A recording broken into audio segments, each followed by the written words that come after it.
با نام و یاد خدای مهربان و با سلام خدمت دوستان عزیزم به کانال خودتون بسیار خوش آمدید. با تکنیت مالی برای ماه‌های سال در خدمت شما عزیزان هستم.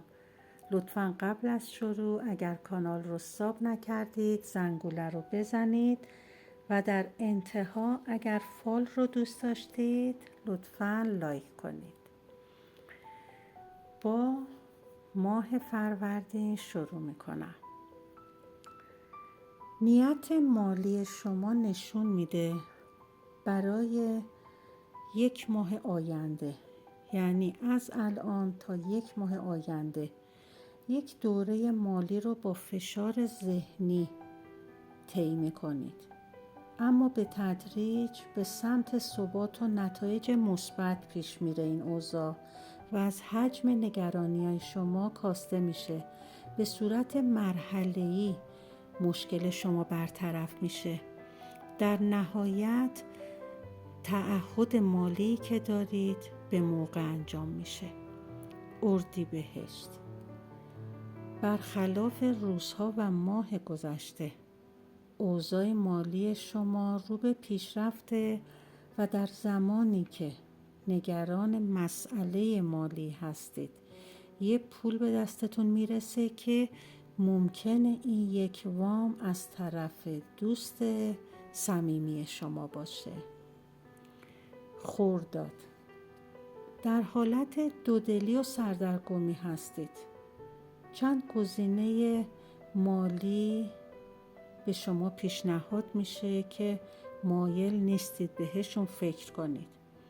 وعده پولی بهتون داده میشه که وسوسه کننده است و به این پول فکر میکنید. پولی مثل وام یا پولی که منتظرش نیستید به دستتون میرسه و گره گشا میشه براتون. تیر. منتظر مبلغی مشخص یا چشمگیر هستید. اطمینان دارید که این پول در موعد خودش به دست شما میرسه.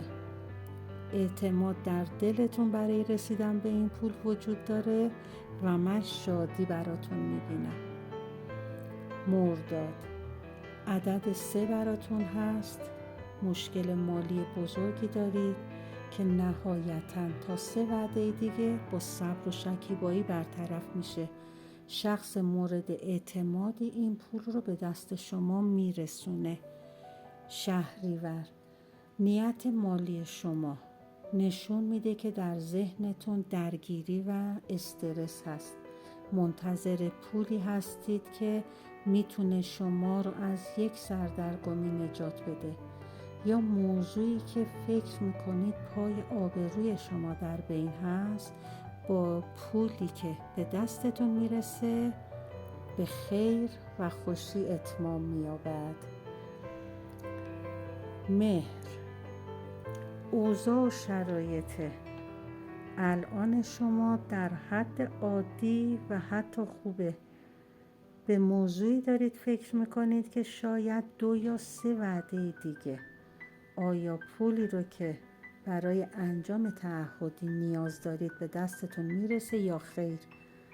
باید بگم خیالتون راحت باشه، از 2 منبع مالی این پول تأمین میشه و به دستتون میرسه زودتر از موعدی که فکرش رو میکنید. آبان.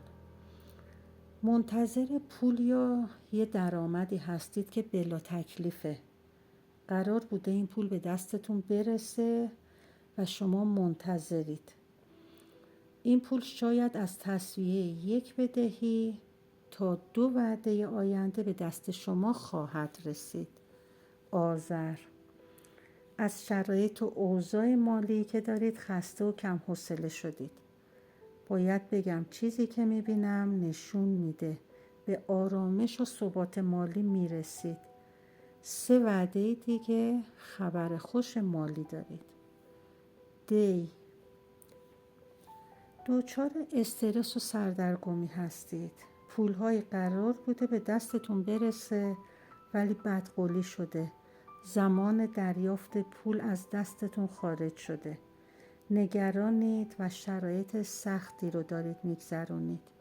زمانی که احتمالاً 2 وعده آینده هست، در حالی که ناامید از همه جا میبینمتون، گره مالی شما باز میشه و لبخند در چهرتون میبینم. بهمن، روزهای سختی رو دارید سپری میکنید و تقریبا این ایام از ماهای گذشته تا الان ادامه داشته، ولی چیزی که میبینم شما خوششانسید.